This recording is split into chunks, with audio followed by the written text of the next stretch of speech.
Approchez, aventuriers, et laissez-moi vous conter l'histoire de Kharasan, cette tour maudite qui s'élève au-dessus des collines du défilé de Deuil-Vent.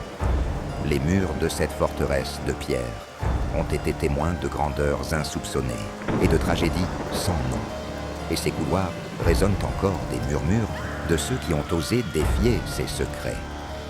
N'oubliez pas de vous abonner, de liker et de partager cette chronique avec vos amis pour ne manquer aucune des légendes que nous dévoilons.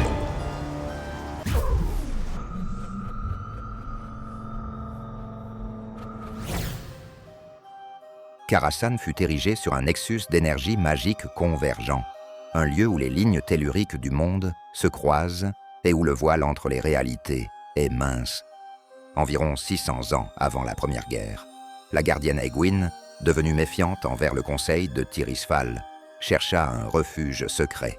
Elle découvrit ce puissant nexus. Grâce au pouvoir d'Alunet, elle fit surgir Kharasan du sol, déformant la réalité autour de la tour. Ce sanctuaire lui permit de siphonner les énergies mystiques de la région tout en se cachant du conseil. Des siècles passèrent et Kharasan resta silencieuse, ses secrets enfouis dans l'ombre. Egwene donna naissance à un fils, Medivh. Il hérita des pouvoirs cumulés de générations de gardiens chargés de protéger Azeroth des menaces de la Légion Ardente, mais dès son enfance, une sombre présence s'insinua en lui. Sargeras, le titan déchu et seigneur de la Légion Ardente, avait trouvé un moyen de corrompre le gardien avant même sa naissance, utilisant l'esprit de sa mère comme vecteur. En grandissant, Medivh lutta contre cette influence maléfique. Isolé dans Kharasan, il plongea profondément dans les mystères de la magie, cherchant à comprendre son destin et les voix qui murmuraient dans son esprit. Ses pouvoirs grandissaient, mais avec eux, la corruption de Sargeras s'intensifiait.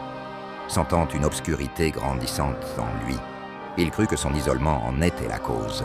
Sur les conseils de Morose, il ouvrit les portes de Kharasan et invita les nobles des environs à de somptueux banquets. La tour devint le théâtre de fêtes fastueuses, attirant la haute société d'Hurlevent. Tous furent émerveillés par les splendeurs et les mystères que recelait la tour enchantée. Le conseil infiltra des espions parmi les invités, mais leurs rapports sur les excès et la débauche de Medivh les laissèrent perplexes. Sous l'influence insidieuse de Sargeras, Medivh entreprit de faire venir les orques en Azeroth. Il commença à correspondre avec Gul'dan. Ensemble, ils conçurent un plan pour ouvrir un portail entre leurs deux mondes. Medivh, manipulé par Sargeras, voyait cela comme un moyen d'apporter un nouvel ordre à Azeroth, tandis que Gul'dan y voyait l'opportunité de conquête et de pouvoir. La création du portail, dans les terres foudroyées, fut un événement cataclysmique. Par ce portail, la Horde envahit Azeroth, déclenchant la Première Guerre. Les paisibles royaumes humains furent pris au dépourvu par ces envahisseurs féroces, et le sang coula sur les champs, autrefois verdoyants. Pendant ce temps, deux individus furent attirés par les mystères entourant Medivh. Khadgar, un jeune mage envoyé par le Kirin Tor pour être son apprenti, et Garona, une assassin mi-orc, mi-Draenei.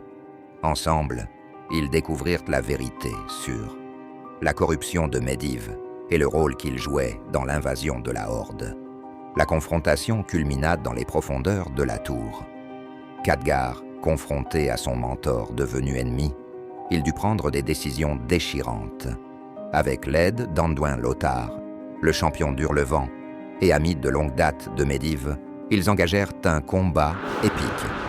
Au cours de la bataille, Medivh tenta de les convaincre de la justesse de sa vision, mais la corruption de Sargeras était trop profonde.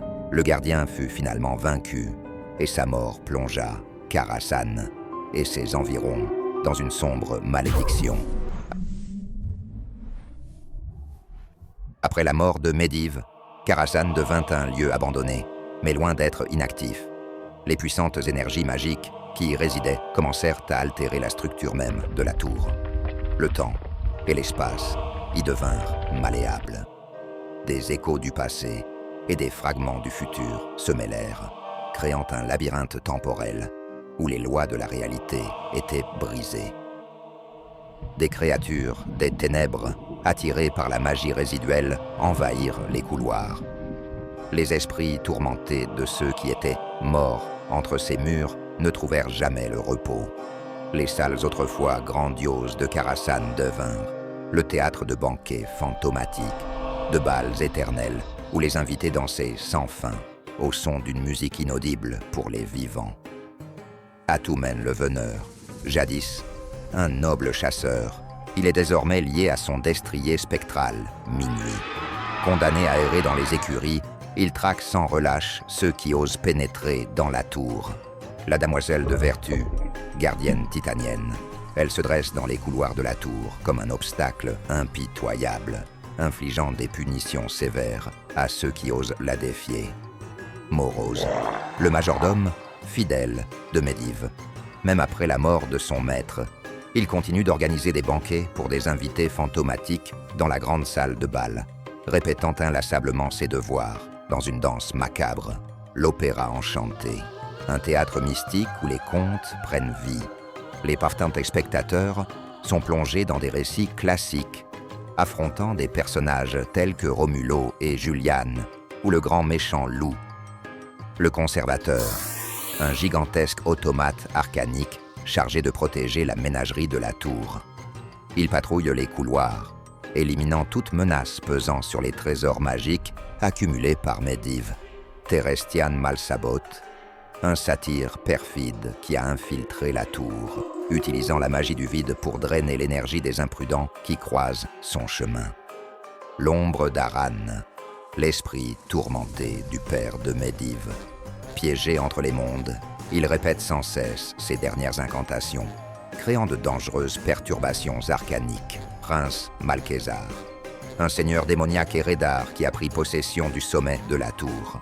Maître du néant distordu, il manipule le temps et l'espace pour anéantir ceux qui osent le défier. Au fil des années, de nombreux aventuriers tentèrent de percer les mystères de Karazhan. Certains cherchaient de la connaissance, d'autres les trésors légendaires censés y être cachés. Parmi eux, des membres de la Ligue des Explorateurs, des mages du Kirin Tor et même des agents de force plus sinistres. Aujourd'hui, Karazhan demeure un lieu de mystère. Certains disent que la tour est une entité consciente, évoluant et changeant pour ceux qui y entrent. Les érudits théorisent que le nexus magique sur lequel elle est construite continue de croître en puissance, potentiellement instable. Les histoires racontées par les rares survivants parlent de rencontres avec des copies d'eux-mêmes, de dialogues avec des entités provenant d'autres réalités et de visions de futurs possibles. Les murs de Karazhan sont imprégnés de magie et semblent avoir une mémoire. Pour les aventuriers tentés par les promesses de gloire et de connaissance, Karazhan est à la fois une tentation irrésistible et un avertissement. C'est un lieu où les ambitions peuvent être réalisées ou brisées, où les secrets les mieux gardés d'Azeroth attendent d'être découverts, mais où le prix à payer peut être l'âme elle-même. Ainsi, voyageurs, si vous envisagez de franchir les portes de cette tour maudite, armez-vous non seulement d'acier et de sortilèges, mais aussi de sagesse et de prudence. Car au sein de Karazhan, les défis ne sont pas seulement physiques, mais aussi spirituels et mentaux. Chaque ombre peut cacher une vérité oubliée. Chaque reflet peut révéler une facette cachée de vous-même.